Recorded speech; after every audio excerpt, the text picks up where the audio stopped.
तो आज हम क्वेश्चन करने वाले हैं यूक्लिड ज्योमेट्री का। ठीक है, सो स्टार्ट करते हैं। सबसे फर्स्ट क्वेश्चन है श्रीयंत्र कंसिस्ट ऑफ। श्रीयंत्र क्या चीज़ से बना होता है, श्रीयंत्र होता क्या है। फर्स्ट ऑप्शन है 9 equilateral triangle, 9 interwoven scalene triangle, sorry isosceles triangle, right triangle और 9 स्केलन ट्रायंगल, है ना, ऐसा है। तो देखिए श्रीयंत्र जो होता है 9 इंटरवोवेन आइसोसेलेस ट्रायंगल से बना होता है और ये फिगर जो है आपको हिंदू धर्म के अथर्ववेद में इसका डिस्क्रिप्शन मिलता है आपको श्रीयंत्र के बारे में। ठीक है, तो ये जो श्रीयंत्र होता है वो आपको बने होते हैं 9 इंटरवोवेन आइसोसेलेस ट्रायंगल से। बिल्कुल वो सर्कुलर शेप में होता है, उसमें ट्रायंगुलर शेप होता है। जो आइसोसेलेस ट्रायंगल होता है वो एक दूसरे के साथ इंटरवोवेन होते हैं। Next, which of following is Indian mathematics in the geometry. Bhaskara first, Bhaskara two, Euclid और रामानुजम। भास्करा 1, भास्करा 2, यूक्लिड। देखिए सबसे पहला तो यूक्लिड भाई हमारे इंडिया के है नहीं, तो ये इंडियन मैथमेटिक्स नहीं है। रामानुजन जो है इन्होंने नंबर थ्योरी पे काम किया है। भास्करा 2 जो है आपको ज्योमेट्री पे काम किए हैं, तो ये है। बाकी भास्करा 1 जो है वो डेसिमल सिस्टम पे काम किए हैं, साथ में वो एस्ट्रोनॉमर भी थे। भास्करा 2 स्पेशली रूप से आपको ज्योमेट्री पे काम किए हैं। ठीक है, तो इसका सही ऑप्शन होगा भास्करा 2, ये आपका आंसर हो जाएगा। ठीक है, next, who calculated approx value of pi in the ancient period. Pi का अप्रॉक्स वैल्यू एंशिएंट पीरियड में किसने कैलकुलेट किया हुआ है। ठीक है, तो ये है आपका आर्यभट्ट। आर्यभट्ट ने आपको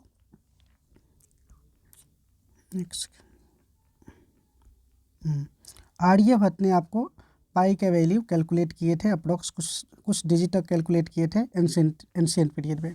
तो इनका सही आंसर है Aryabhatta. The whole is greater than each of its part is अ।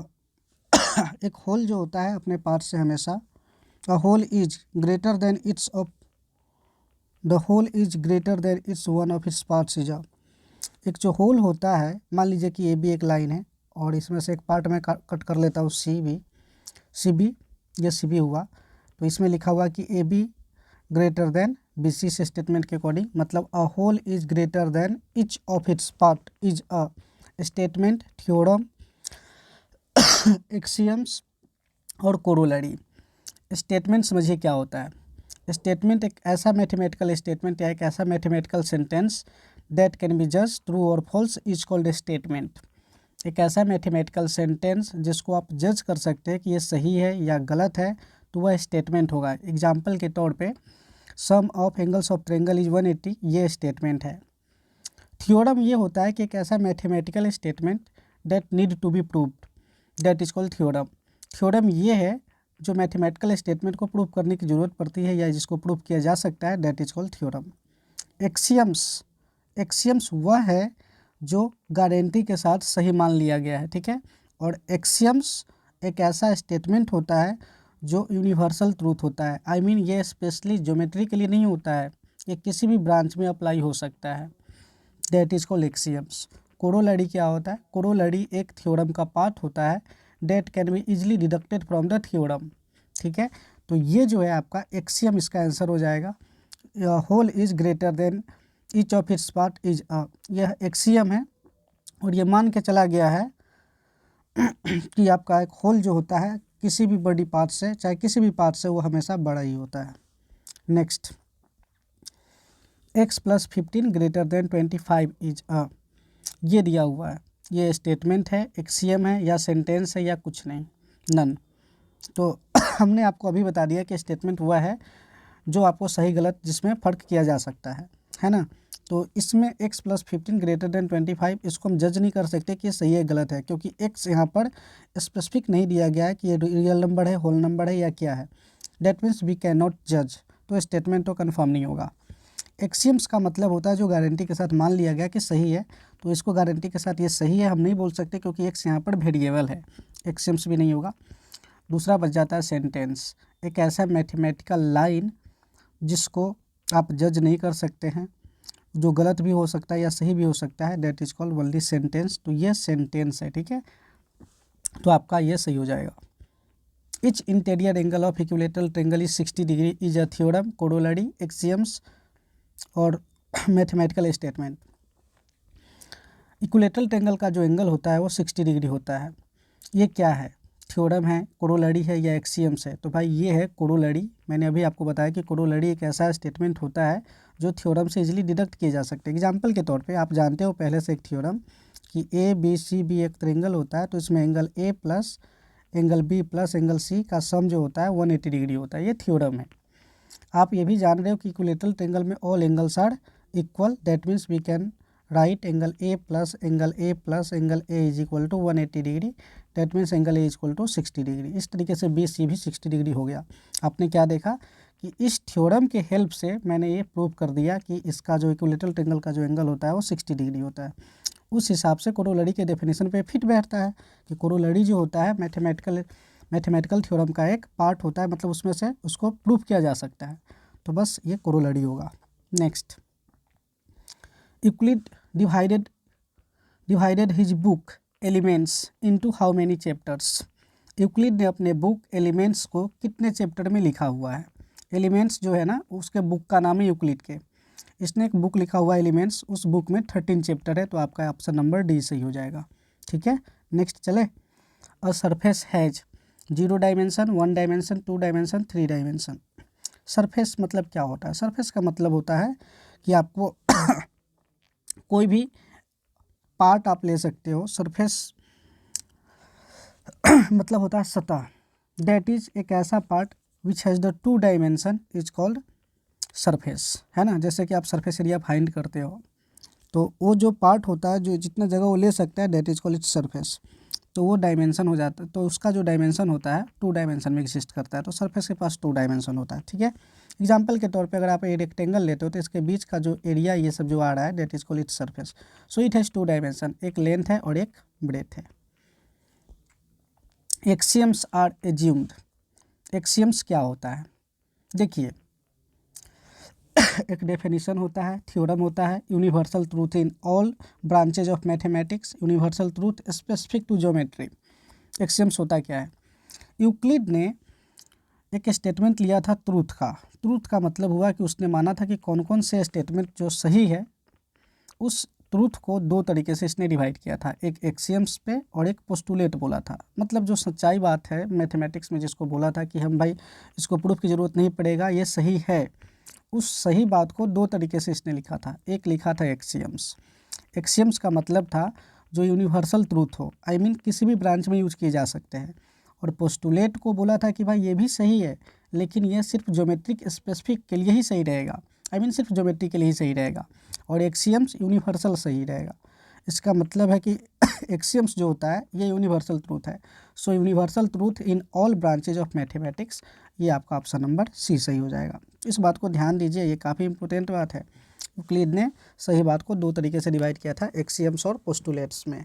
अब आपको डिफरेंस पता चल गया होगा कि what is axiom and what is postulates. ठीक है, next, Euclid's belongs to which country. Euclid's किस कंट्री से बिलोंग करता था भाई साहब? यूक्लिड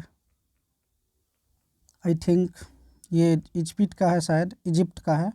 सो इसका आप लोग कंफर्म एक बार कर लेना कि ये कहाँ का है क्योंकि इसके कंट्री का नाम है इसमें। देखिए, ऐसे ऐसे क्वेश्चन मैं जानबूझकर मतलब ऐसे ऐसे क्वेश्चन मैंने इंक्लूड इसलिए करा है क्योंकि इसका सिलेबस जो देखे KVS का TGT, उसमें लिखा हुआ है आपको हिस्ट्री ऑफ यूक्लिड ज्योमेट्री पढ़ना है। तो हिस्ट्री में ये सब जानना जरूरी हो जाता है, that's why I had such type of question. इसको आप कंफर्म एक बार हो लेना कि ये इजिप्ट का है या ग्रीस का है। ठीक है, मैं इजिप्ट में टिक लगा दिया। Euclid states that all right angles are equal to each other, it is axioms, definition, postulate and theorem. देखिए, यूक्लिड ने 5 पोस्टुलेट दिया था, जिसमें से एक पोस्टुलेट ये भी है कि all right angles are equal to each other या one another, that is called postulates. तो ये पोस्टुलेट्स हो जाएंगे। ठीक है, a point has 0 dimension, 1 dimension, 2 dimension, 3 dimension. Point is dimensionless, that means it has 0 dimension. So इसका answer आपका A हो जाएगा। नंबर ऑफ प्लेन्स,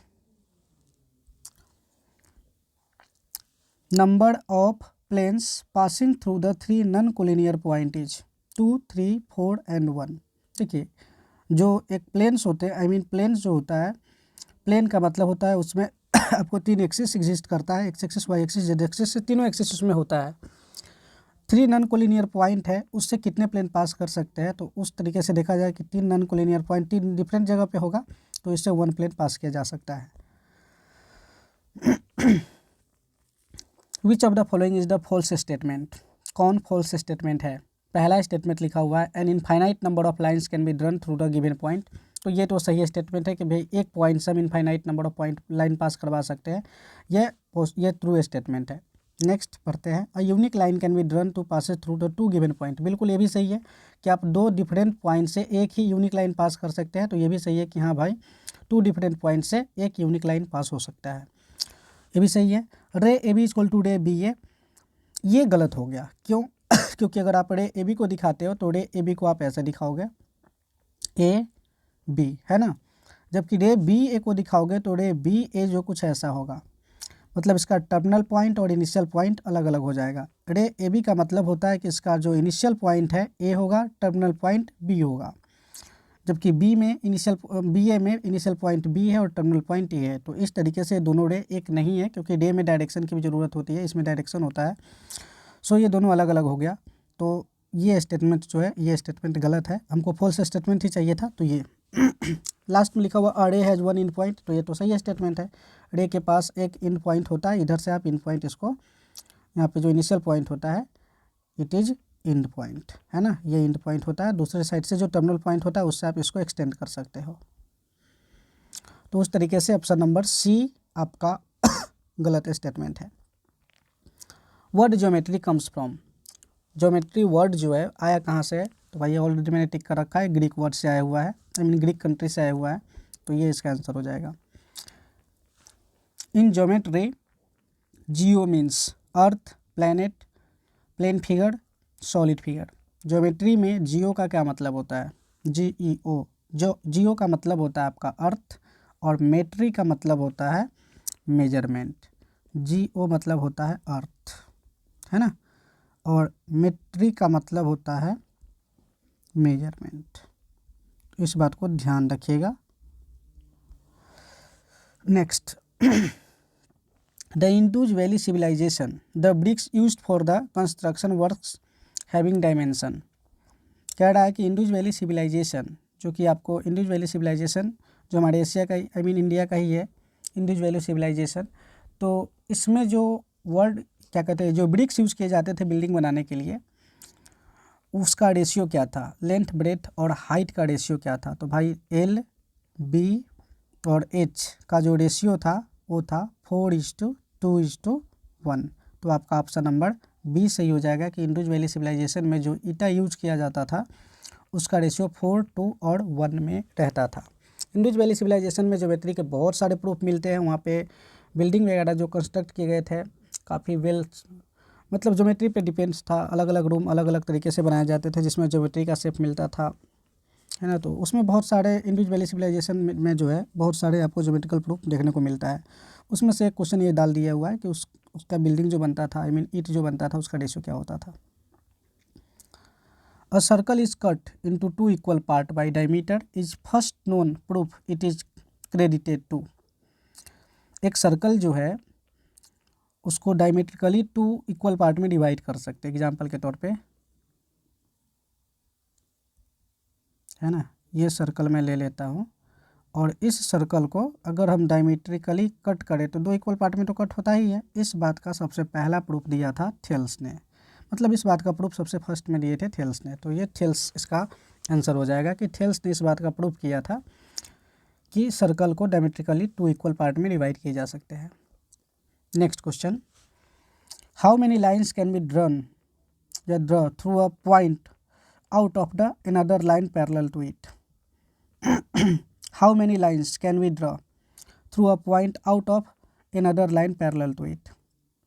कह रहा है कि एक लाइन है पहले से दिया हुआ है, इस लाइन के अलावा एक दूसरा पॉइंट लेना, इस जो पॉइंट इस लाइन पे लाइज नहीं कर रहा हो, मैं मान लेता हूँ कि यहाँ पे एक पॉइंट है, तो इस पॉइंट से होते हुए कितना लाइन पास करवा सकते हैं जो इस लाइन के पैरेलल होगा। तो भाई कंफर्म है कि यहाँ से अगर एक पॉइंट से पास करेंगे तो पॉइंट से तो इनफाइनाइट नंबर ऑफ पॉइंट पास करेगा, बट इस लाइन के अगर मेरे को पास करवाना होगा जो पैरेलल होना चाहिए तो वो यूनिक लाइन होगा, दैट मीन्स ओनली 1 लाइन हम पास कर सकते हैं, है ना।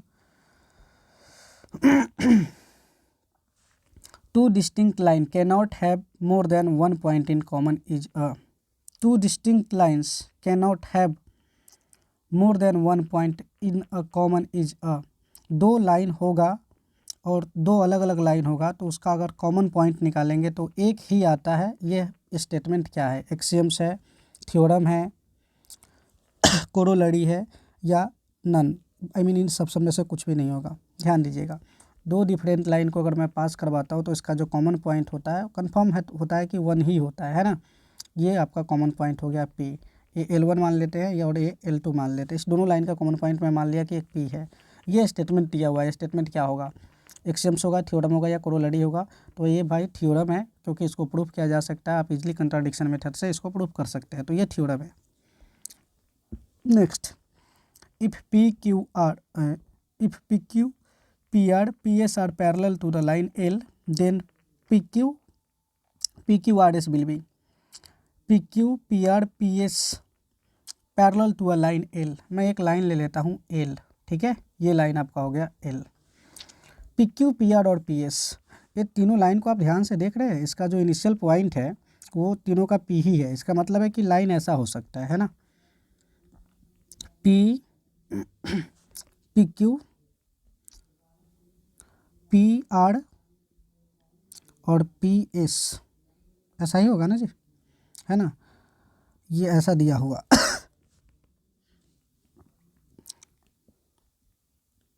ये दे दिया हुआ है। अब कह रहा है कि अगर ये जो ऐसा है और ये तीनों लाइन है साथ में, ये तीनों लाइन एल एक लाइन है जिसके पैरेलल होने चाहिए। अब आप ध्यान दो कि अगर इसका इनिशियल पॉइंट सेम है ना, इनिशियल पॉइंट सेम है और इसको अगर आप पैरेलल करना चाहते हैं एक यूनिक लाइन के तीनों लाइन को, तो कंफर्म या तो तीनों लाइन एक दूसरे के पैरेलल होंगे या एक दूसरे पे कोइंसाइड कर रहा होगा। मतलब कुछ ऐसा हो सकता है। ध्यान दीजिएगा, ये होगा पी क्यू, ये होगा पी आर और ये होगा पी एस। पैरेलल होने का यही कंडीशन ही है ना। पैरेलल तभी तो होगा जब उसका डायरेक्शन सेम होगा। कहीं डायरेक्शन सेम होगा, मैं कह रहा हूँ इंटरसेक्शन कहीं पर न करेगा। बट यहाँ पर ये भी कंफर्म करना होगा कि पी पी पी जिसका इनिशियल पॉइंट तीनों का सेम ही है, दैट मीन्स ये तीनों पॉइंट डिफर ना हो करके तीनों लाइन डिफर ना हो करके एक ही होगा, एक दूसरे को कोइंसाइड कर रहा होगा। तो इसका मतलब है पी क्यू आर और एस, ये चारों का चारों पॉइंट एक ही लाइन पे लाइज कर रहा है, पी क्यू आर और एस। और आप जानते हो कि 3 से ज़्यादा पॉइंट जब एक लाइन पे लाइज करता है date point is called collinear. तो आपका आंसर हो जाएगा कोलिनियर, ठीक है। Next, what is postulates? Postulates क्या है? मैंने थोड़ा देर पहले ही आपको बता दिया कि पोस्टुलेट्स का मतलब क्या होता है। कि उसने जो यूक्लिड ने 2 पार्ट में जो डिवाइड किया था ट्रूथ को, एक साइड में था एक्सियम्स और एक साइड में था पोस्टुलेट्स। एक्सियम्स का मतलब होता है यूनिवर्सल ट्रूथ और पोस्टुलेट्स का मतलब होता है truth specific to the geometry.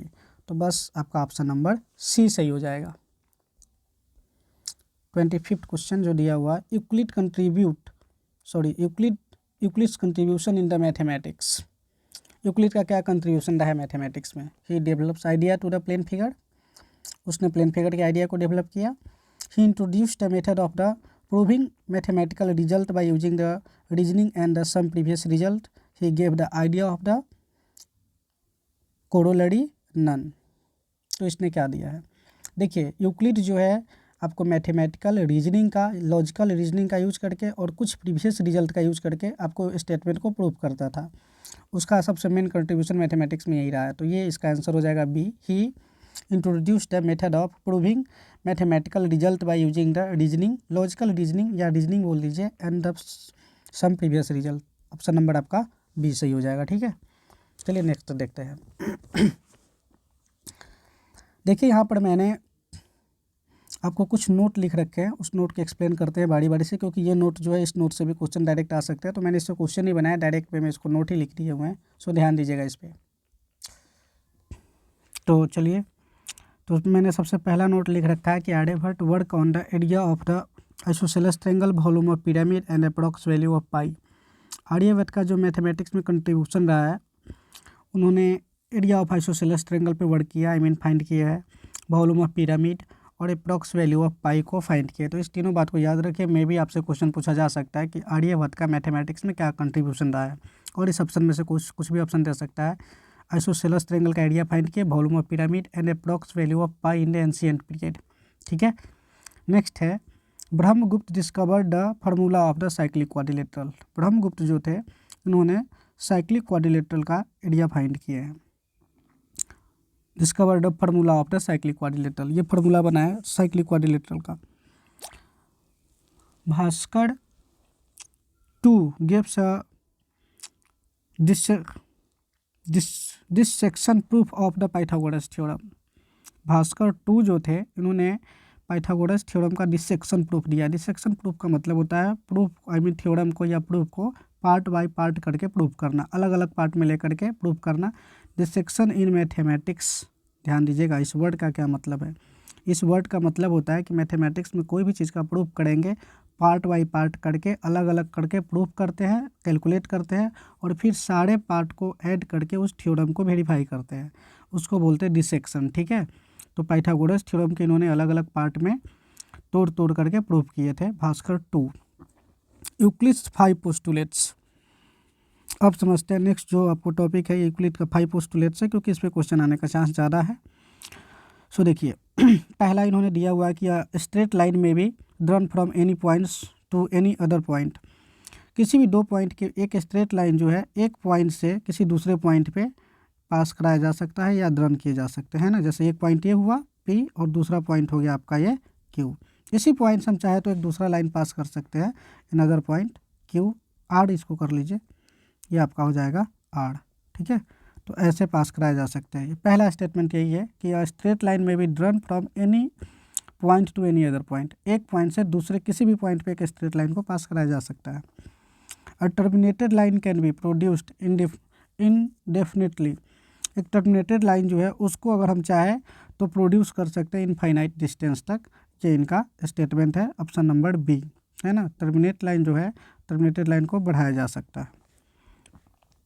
A circle can be drawn with any centre and any radius.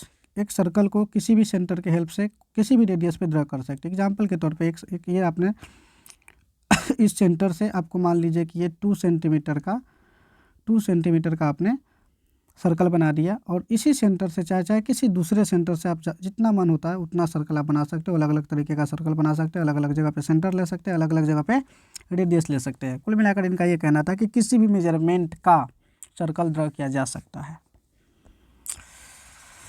All right angles are equal to one another. जितने भी राइट एंगल होते हैं वो सारे एक दूसरे के इक्वल होते हैं, है ना। ये आपका ये राइट एंगल में मान लो कि ये राइट एंगल बना दिया यहाँ पे और दूसरा राइट एंगल सब बना दिए। ये दोनों राइट एंगल जो होगा एक दूसरे के इक्वल होगा। ये 4th पोस्टुलेट है। 5th पोस्टुलेट ध्यान से देखते हैं। 5th पोस्टुलेट थोड़ा बड़ा था इसलिए मैंने डायरेक्ट ऐसे ले लिया है। ध्यान दीजिएगा कि ये पोस्टुलेट क्या कहता है। सो इस पोस्टुलेट के अकॉर्डिंग लिखा हुआ है if a straight line falling on 2 straight lines makes the interior angles on the same side of it taken together less then 2 right angles, then 2 straight lines if produced infinitely meet on that side on which the sum of angle is less than 2 right angle। इनका ये कहना है कि किसी भी 2 straight line पे, है ना, किसी भी 2 स्ट्रेट लाइन पे मान लीजिए ये मैं ले लेता हूँ, एक सेकेंड।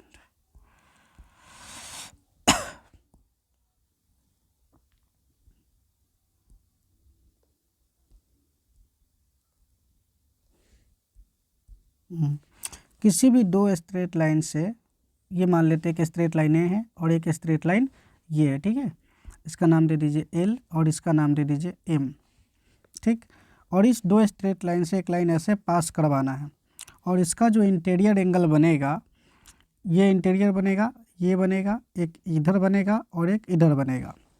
ठीक है, जिस साइड में इंटीरियर एंगल का सम 2 राइट एंगल मतलब 180 डिग्री से कम होगा उसी साइड में अगर इस स्ट्रेट लाइन जो 2 स्ट्रेट लाइन आपने लिया है उसको बढ़ाइएगा तो उसी साइड में ये मिलेगा जिस साइड में इंटीरियर एंगल का सम 180 से कम होगा।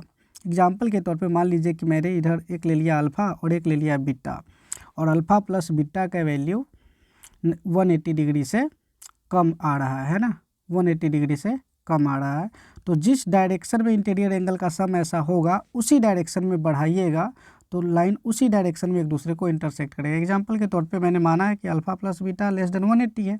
अब इस डायरेक्शन में ऐसे बढ़ाओगे और इस डायरेक्शन में ऐसे बढ़ाओगे तो ये लाइन एक पॉइंट पे जा करके मैच करेगा, आई मीन मीटअप करेगा। यही इसका एक्सप्लेनेशन है। If a straight line following on the straight lines makes the two interior angles on it same side of the taken together less than two right angles, then the two straight lines if produced infinitely meet on that side on which the sum of angles is less than two right angle, I mean two right angle का मतलब हुआ 180 degree. तो दो line पे interior angle जो बनेगा तीसरे line से, तो इंटीरियर एंगल का सम अगर 180 से कम है तो जिस डायरेक्शन में ऐसा होगा उसी डायरेक्शन में लाइन को बढ़ाने पे उसी डायरेक्शन में लाइन का मीटअप होगा। ठीक है, ये है। इसी बात को दूसरे तरीके से हमने लिखा हुआ है, आई मीन इस थ्योरम का एक्सप्लेनेशन दूसरे तरीके से भी दिया जा सकता है। Two equivalent version of the Euclid fifth postulate. इसी बात को ऐसे भी लिखा जा सकता है, देखिएगा फर्स्ट में कह रहा है for every line L and for the every point P not lying on the L there exist a unique line passing through P and parallel to L. For every line L for every point P not lying on the L exists a unique line M passing through P and parallel to L। उसी बात को दूसरे तरीके से ऐसे बोला जा सकता है कि एक लाइन आपने ले लिया L, ठीक है, ये लाइन आपने L ले लिया और दूसरा एक पॉइंट आप P ले रहे हो, ये पॉइंट, तो इस पॉइंट P से यूनिक लाइन पास करेगा जो L के पैरेलल होगा। ठीक है, इसका नाम यहाँ पर M दिया हुआ है। नेक्स्ट है टू डिस्टिंक्ट, इसी का दूसरा एक्सप्लेनेशन है फिफ्थ पोस्टुलेट का ही। Two distinct intersecting lines can not be parallel to the same lines. दो अलग अलग इंटरसेक्टिंग लाइंस जो है सेम लाइन के पैरेलल नहीं हो सकता। एग्जांपल के तौर पे मान लीजिए कि ये लाइन और ये लाइन एक दूसरे को इंटरसेक्ट कर रहा है एक पॉइंट पी पे।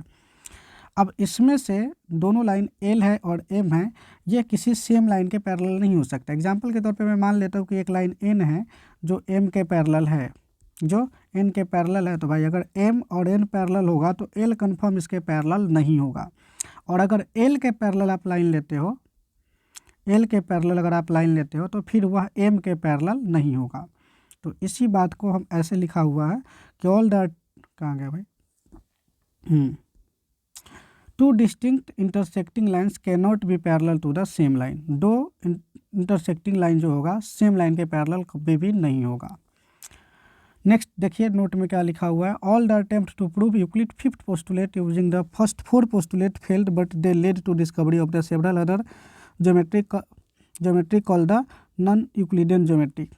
कह रहा है कि इसके ये जो all the attempt to prove the Euclid fifth postulate using the first four postulate failed.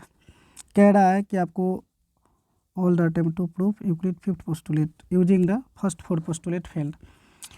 आप अदर जो फोर्थ पोस्टुलेट है उसका यूज़ करके अगर फिफ्थ को प्रूफ करना चाहते हैं तो वो फेल्ड हो जाता है। बट फिफ्थ पोस्टुलेट आपको अलग अलग तरीके के ज्योमेट्रिक में काफ़ी उसका इम्पोर्टेंस रहा है, so they are called non Euclidean geometric. ठीक है, तो इतना था आपको यूक्लिड ज्योमेट्री का क्वेश्चन और कुछ नोट्स। इतना कर लेने के बाद हमको नहीं लगता कि यूक्लिड ज्योमेट्री का कोई क्वेश्चन छूटेगा। हाँ, हिस्ट्री, यूक्लिड ज्योमेट्री का जो हिस्ट्री है उससे और क्वेश्चन भी बनाए जा सकते हैं। ठीक है, बाकी यूक्लिड ज्योमेट्री का कंसेप्चुअल क्वेश्चन जो बनेगा इसके अलावा नहीं आएगा। चलिए मिलते हैं नेक्स्ट वीडियो में ज्योमेट्री के नेक्स्ट पार्ट में। अब मैंने ज्योमेट्री स्टार्ट कर दिया है तो नेक्स्ट पार्ट अब ज्योमेट्री का ही चलने वाला है। इसके बाद मैं लाइंस लाऊंगा, लाइंस एंड एंगल्स, उसके बाद फिर ट्रेंगल, फिर सर्कल, इस तरीके से अब चलेगा। ठीक है, चलिए भाई मिलते हैं नेक्स्ट वीडियो में।